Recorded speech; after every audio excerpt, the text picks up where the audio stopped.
Selamat pagi anak-anak ibu semuanya. Sekarang kita belajar IPS dari tema 4, sub 3, globalisasi dan cinta tanah air.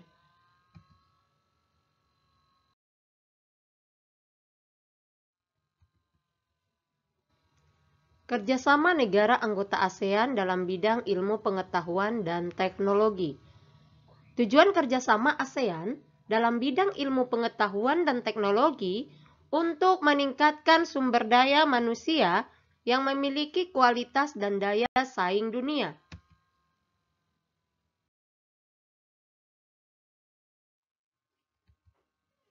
Contoh kerjasama negara anggota ASEAN dalam bidang ilmu pengetahuan dan teknologi. 1.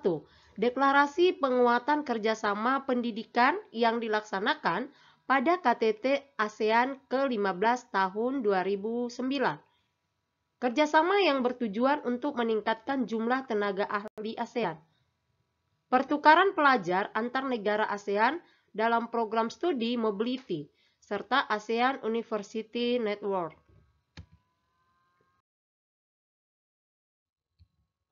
Tujuan kerjasama ASEAN 1. Mempercepat pertumbuhan ekonomi, kemajuan sosial, serta pengembangan kebudayaan. 2. Meningkatkan stabilitas dan perdamaian. 3. Saling membantu di bidang sarana-sarana pelatihan dan penelitian dalam bidang pendidikan, kesehatan, teknik, dan administrasi.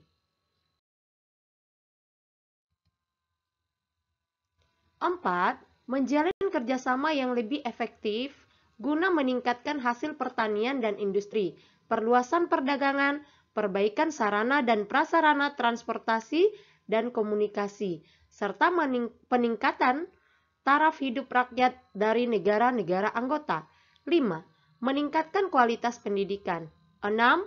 Mempertahankan kerjasama yang erat dengan organisasi-organisasi internasional maupun regional lainnya.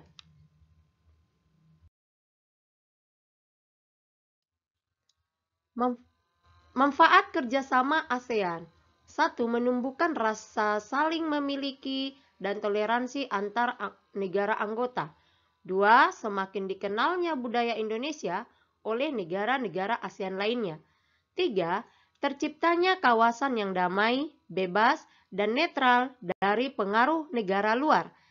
4. Meningkatnya investasi dalam kegiatan produksi dan jumlah ekspor.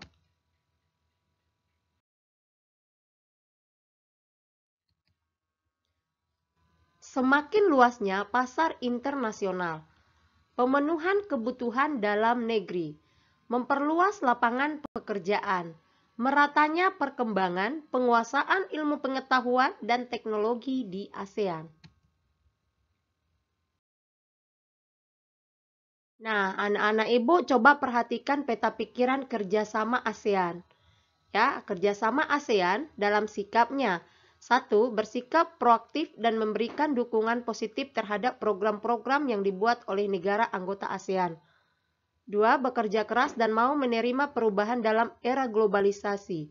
3. Menggapai cita-cita dengan giat belajar untuk menghadapi era globalisasi. Tujuannya, mempercepat pertumbuhan ekonomi negara-negara anggota ASEAN, mempromosikan perdamaian dan stabilitas regional, meningkatkan kerjasama untuk memajukan pendidikan, latihan, dan penelitian di kawasan Asia Tenggara. Nah, anak-anak ibu boleh lihat bidang sosial, contoh kerjasama dalam bidang sosial, dan manfaatnya.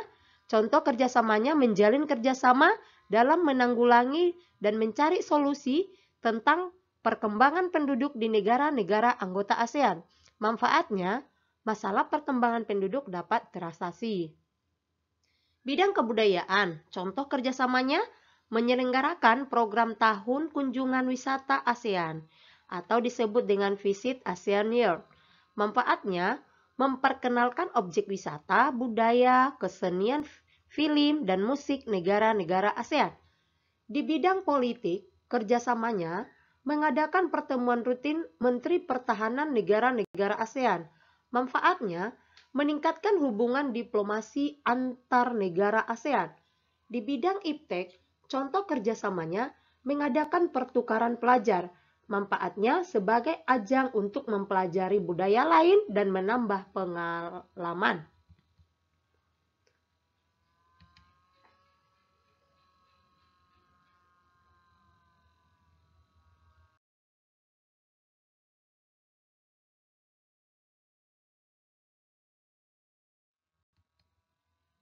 Nah, demikian materi kita hari ini. Sekarang coba anak-anak ibu perhatikan penilaian keterampilan. Lihat LKS dari halaman 84. Kerjakan di selembar kertas HPS ya. Ini untuk penilaian keterampilan. Petunjuknya nanti lihat video kita lagi ya. Nah, yang kedua, latihan dari LKS. Halaman 95. Bagian 1, nomor 1 sampai 10. Bagian 2, nomor 1, 2, 3, 4, dan 5. Nah, demikian buat anak-anak ibu. Kerjakan dengan baik. Jangan sampai tertinggal latihannya. Biar tidak bertumpuk ya. Tetap semangat. Selamat mengerjakan. Salam.